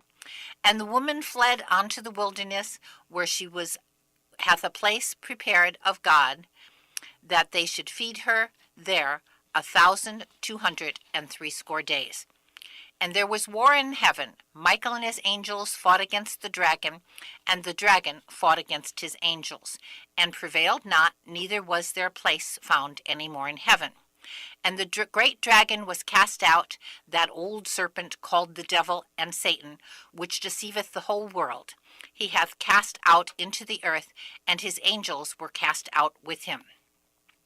And I heard a loud voice saying in heaven, now is come salvation and strength, and the kingdom of our God, and the power of his Christ. For the accuser of our brethren is cast down, which accused them before our God day and night. And they overcame him by the blood of the Lamb, for the word of their testimony, and they loved not their lives unto death. Therefore rejoice, ye heavens, and ye that dwell in them. Woe to the inhabitants of the earth and of the sea. For the devil is cast down unto you, having great wrath, because he knoweth that he hath but a short time. And when the dragon saw that he was cast unto the earth, he persecuted the woman which brought forth the man-child. And to the woman were given 2 wings of a great eagle, that she might fly into the wilderness, into her place, where she is nourished for a times and a half time from the face of the serpent. And the serpent cast out of his mouth water as a flood after the woman, that he might cause her to be carried away of the flood. And the earth helped the woman, and the earth opened her mouth, and swallowed up the flood, which the dragon cast out of his mouth. And the dragon was wroth with the woman, and went to make war with the remnant of her seed, which keep the commandments of God, and have the testimony of Jesus Christ. Now the commentary. And when it says, and there appeared a great wonder in heaven, a woman clothed with the sun, and the moon under her feet, and upon her head a crown of 12 stars. And she being with child cried, travailing in birth, and pain to be delivered. And there appeared a woman in heaven, and behold, a great red dragon, having 7 heads and 10 horns, and 7 crowns upon his heads. The great woman that we're talking about in the heaven is Virgo. And Virgo, according to the ancients, had a child. In fact, in one country they called the child Zeus, and in another country they called the child Coma. And Coma was this child, you'd see a mother and child that was considered to be the Zeus or the Christ, also the Christos. So the concept is that there were 12 stars supposed to be around the woman's head, but there are 12 stars within this constellation. And when we see it as a constellation, she loses the 12 stars around her head. Virgo is the woman, and Virgo is where we get the name virgin from. So, behold, a virgin shall be with child. We see that within the heavens. Now, the story of Virgo was all over the world because this was part of the ancient initiation that came from Enoch and came from the beginning of the world. It was the story of the Messiah to come. We see it in Egypt. It says, Isis, my fruit is the sun. But the child that was to be born, even within Christian documents, is called the Son of the Sun, or the Sun of righteousness. This child, according to the heavenly testimony that John is giving us, is supposed to be born when the moon is under the woman's feet. Moon means month, and that means it has gone, the sun, the apparent travel of the sun has gone into the month of Libra. In Judaism, that is called Tishri, and at that moment, Tishri 1, that would be the time that the Jews have a special day called the Feast of the Trumpets, and they blow a trumpet, and the trumpet says, Yahshua. So, the child who is supposed to be born, according to the Jews who didn't even believe in him, was supposed to be Yahshua, the one who was to be born. Now, we hear a lot of people trying to tell us, okay, well, a virgin with child. Don't you know, Jesus isn't the only one. We hear about that from Horus, Thomez, and so forth. Well, Horus is a legend. Thomez, the sun god, is based on the legend. And we have many other examples of this. Krishna, according to the Hindu deity, was born of a virgin in around 1200 BC. Mithra, born of a virgin in a stable on December 25th, around 600 BC. His resurrection was on Easter. Zoroaster, born 1500 to 1200 BC. Babylonian god, born of the virgin Ishtar. Indra, born of the virgin in Tibet, around 700 BC. Attis, born of the virgin named Frigga, around 200 BC. Dionysus, the Greek god born of the virgin. And, of course, Dionysus made water from wine and was supposed to have been born in a stable, like Christ. Quirinus, a Roman savior born of a virgin. Gautama Buddha, born of a virgin in Maya, around 600 BC. And so when they tell you this story, don't roll over for it. These are the people who are professing themselves wise as they become as fools. Because if we look to the celestial heavens, it's going to tell us a lot more about this Messiah, and we're going to see the Messiah can only be Yehoshua or Yeshua. First of all, he should be born on Tishri 1, and the trumpet calls on Tishri 1 and tells us it's Yahshua, and that's the true name of the one we call Jesus. They called him Jesus in Greek because they had no other word for the Savior but the Zeus, the child of the Virgo in the celestial heavens. But Jesus wasn't really born on Christmas or December 25th. Jesus was born on Tishri 1, according to the heavenly testimony, and we can prove that from the book of Matthew. Matthew doesn't tell us when Jesus was born unless you're looking for it, and here what we find is Elizabeth's pregnancy. Mary conceived as Elizabeth was 6 months pregnant, and Elizabeth was married to a priest. The priest served according to the courses of the moon, and he came home and got his wife pregnant after he had served within the temple. So that can be timed, and from that timing we find 6 months later Mary would have become pregnant. If Mary had a 9-month pregnancy, which we expect because that's a perfect pregnancy and it's a perfect man, the Messiah, then the child would have been born on Tishri 1. So Jesus fulfilled the heavenly type of the moon underneath the feet of the Virgin who was supposed to stand in the heaven as a sign of the Messiah who was to come.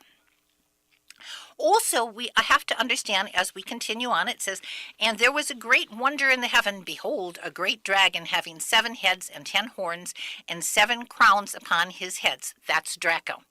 "And his tail drew a third part of the stars of heaven and did cast them to the earth." They say that celestially the tail of Draco does go a third, spins around and is like 1/3 to where it's 1/3 of the heaven and would drag down a third of the stars. But the concept also has to do with the story that we have read within the book of the Bible and the book of Enoch, talking about that Satan had brought a third of the angels down. They looked upon mankind, they saw the daughters were fair, and they came down to seduce the woman or to rape them. And as a result, God was going to place them all within the pit, but Satan had come before the throne and convinced him that he had a purpose, and so 1/10 of his angels were kept remaining, and he was supposed to be the one who was the blind God who would lead the blind to the pit. And that's the story that we're seeing that's now getting ready to take place.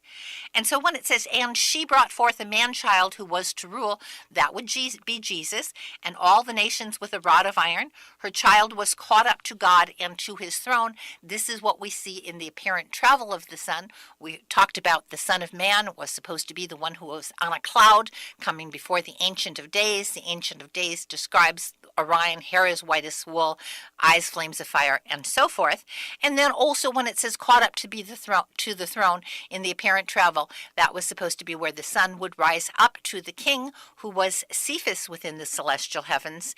And Cephas also is supposed to be a sign of Yehoshua or Yeshua.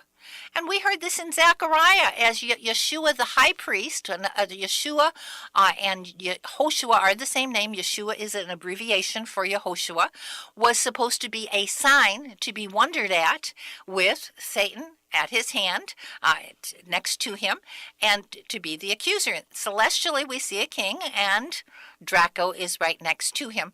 So this is like unto the sign. And this was to be of God's servant, the branch, and he was supposed to be a firebrand plucked out of the fire. And in the apparent travel of the sun would die on Passover, as supposedly carrying the Son of the Sun with him, as Christ was to die on Passover, and then it would disappear into the belly of Cetus, the whale, or sea monster, and that was supposed to represent hell. When we lay the translucent pyramid, the Great Pyramid, if we take the blueprint of the Great Pyramid, make it translucent, lay it over the heavens, according to the math that's built within this pyramid, what we find is that this star that is in the belly of the whale goes all the way down to the pit, and that is the descending chamber that goes down to the lowest point.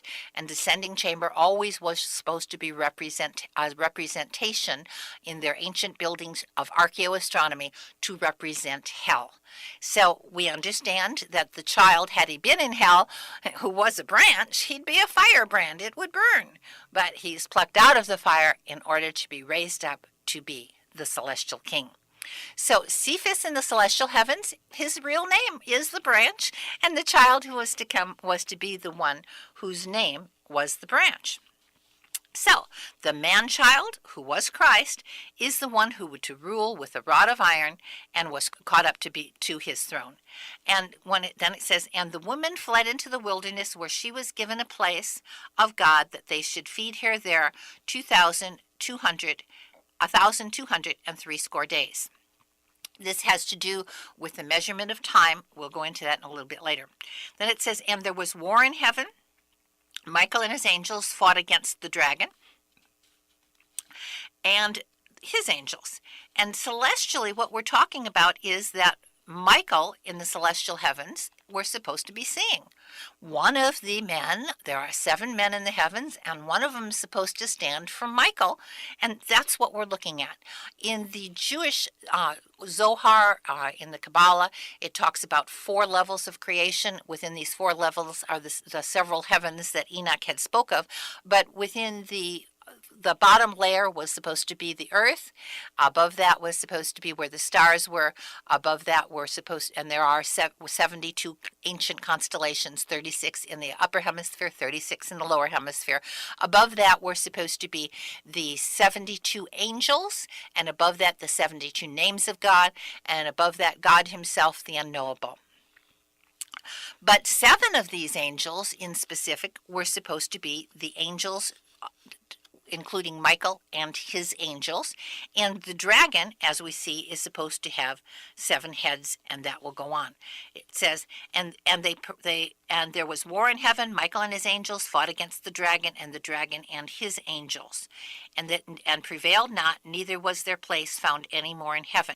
The great dragon was cast out, that old serpent called the devil, which deceived the world. He was cast to the earth, and his angels were cast out with him.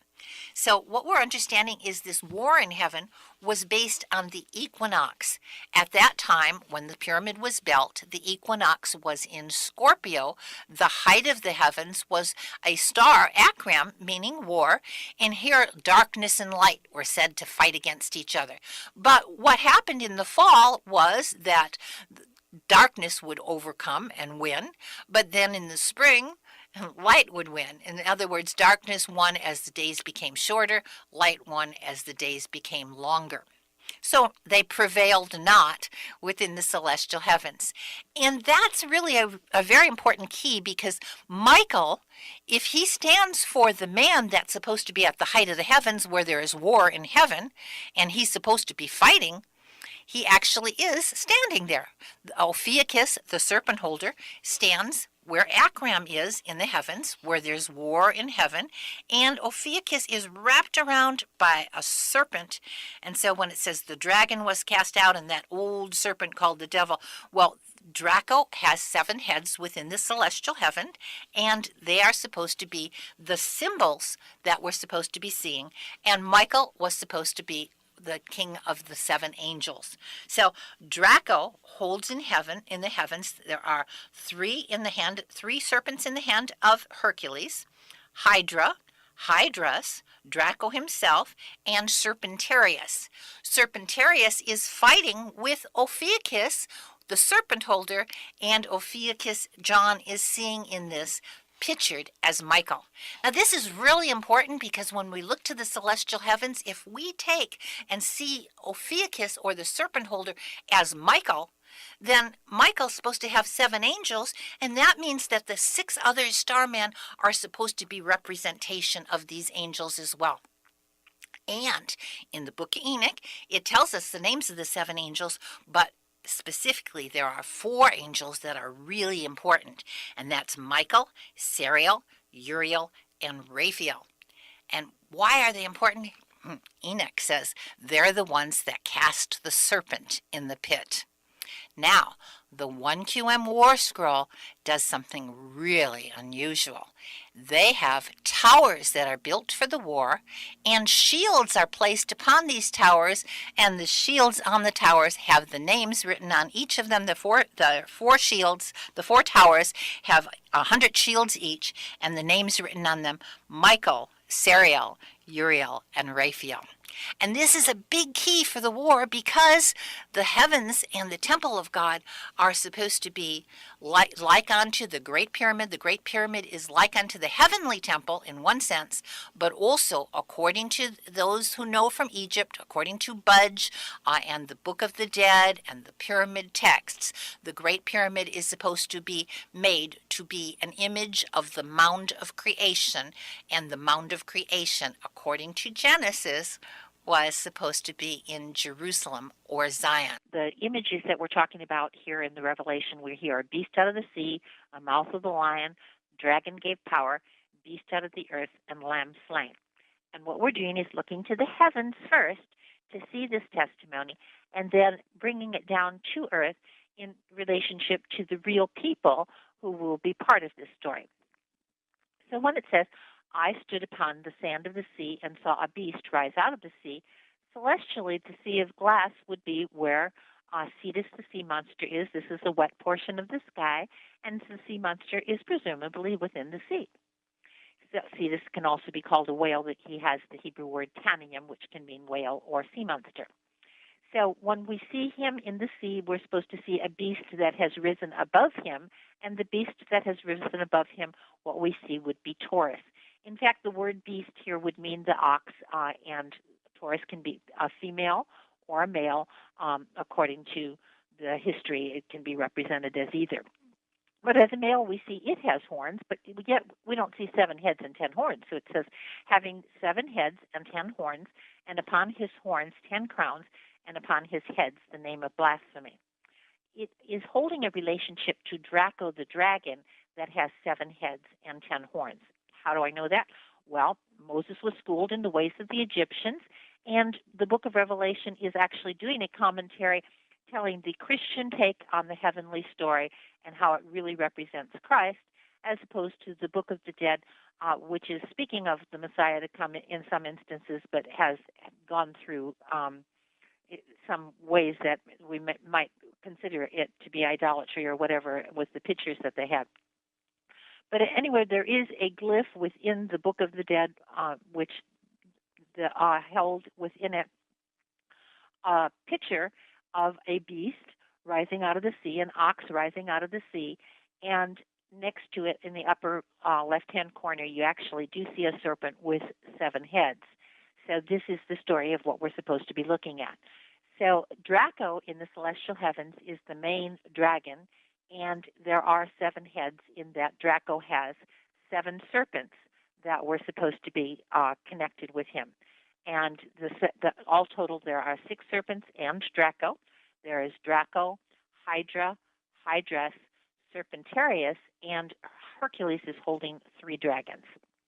Now, we've talked about this a little bit before, and when we were talking about the ark within the celestial heavens, and that Draco is a constellation that's seen within the heavens, and Draco represents Satan. Draco itself means that it is representative of that old serpent that is to be cast down from the heaven. When it says that he has 7 heads and 10 horns, the horns are actually translate to rays of light. So we would picture that that could be the stars, and there are some interesting stars in Draco that seem to carry out the testimony. Rostodon means the head of the subtle serpent. Al-Wade is who is to be destroyed. Grumman means the subtle. Aganser means the punished enemy. Al-Dib means the reptile. Al-Athic means the fraudful. And Al-Asya means the bowed down. And we've talked a little bit about in the heavens how there is a king, and next to the king is this dragon, and how all of this was seemingly discussed when Zechariah was talking. Zechariah said, "Thus saith the angel of the Lord, protested unto Joshua." This was Joshua the high priest, who was supposed to be a sign for Christ who was to come.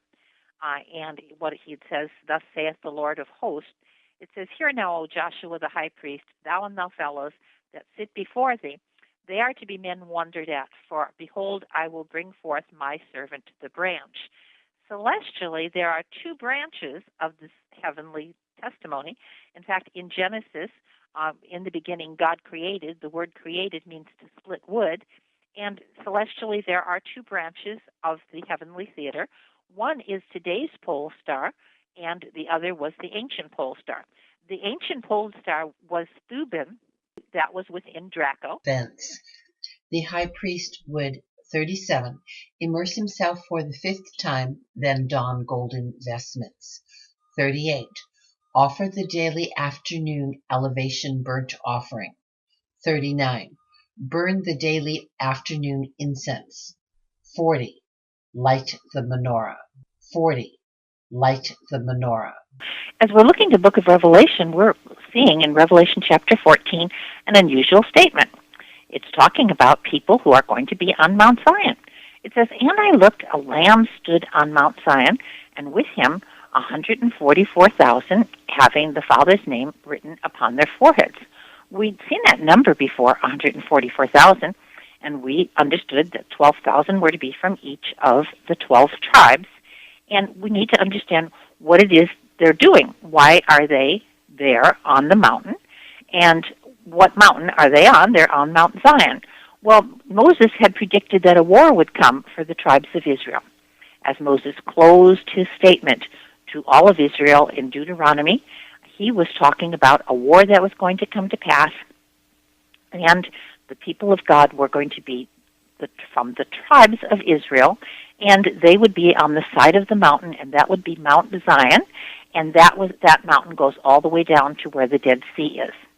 Within this scenario, God had foretold to Moses that this rock was going to save them, and that was the foundation stone, which has the ability to move, and in the time of Sodom and Gomorrah, actually went down a tunnel from Jerusalem all the way down to the Dead Sea, and is able to burst open the pit of hell as well.